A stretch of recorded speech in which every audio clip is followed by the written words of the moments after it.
হাসিনার পুরো প্রজেক্ট ছিল বাংলাদেশকে এত প্রান্তিক করে ফেলা, কেউ যেন কারো পক্ষে না দাঁড়ায়।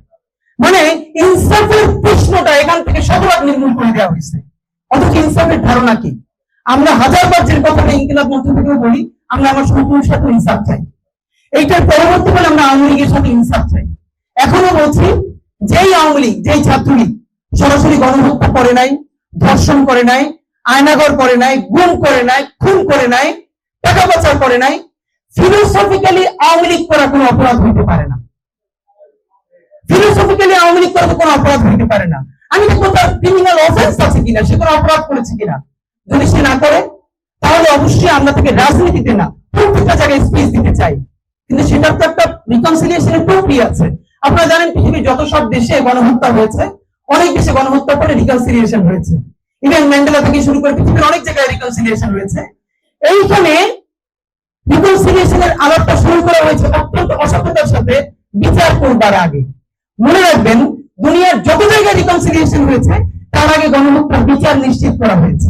আমাদের এখানে বিচার করি, একটা বছর হয়ে গেছে, এখন পর্যন্ত বিচার তো দূরের কথা, 1000-এর অধিক পুলিশের বিরুদ্ধে মামলা করেছে শহীদ পরিবার।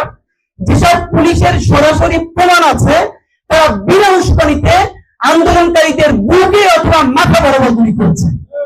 একমাত্র স্মার্ট সিটি বসুন্ধরা, আধুনিকতায় এক ধাপ এগিয়ে। মাত্র 46 জন পুলিশকে গ্রেপ্তার করা হয়েছে, বাকিদেরকে গ্রেপ্তার করা হয় নাই। সেই 46 জনের মধ্যে অনেককে জামিন দেওয়া হয়েছে।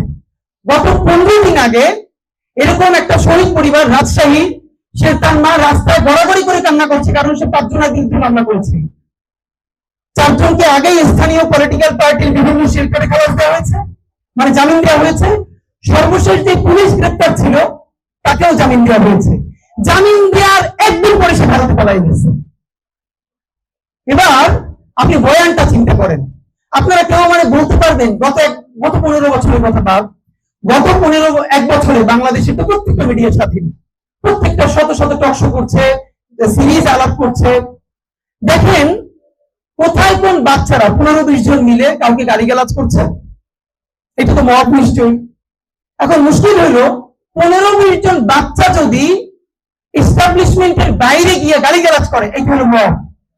আর 3 স্তরের নিরাপত্তা নিয়ে বিরিয়ানি কাচ্চি খাইয়া শাহবাগের সমস্ত হসপিটাল বন্ধ করে নিচে গিয়ে আপনি যদি রাষ্ট্র ব্যবস্থা ধ্বংস করে আপনি সেইখানে দুনিয়ার নিকৃষ্টতম মব সন্ত্রাস কায়েম করেন, এটার নাম হলো দ্বিতীয় মুক্তিযুদ্ধ। বাংলাদেশের প্রত্যেকটা পত্রিকা দিনের পরে দিন লিড নিউজ করেছে শাহবাগ নিয়ে, কোনদিন তারা মব বলে নাই। মাহমুদুর রহমান থেকে শুরু করে বাংলাদেশের প্রত্যেকটা মানুষের উপরে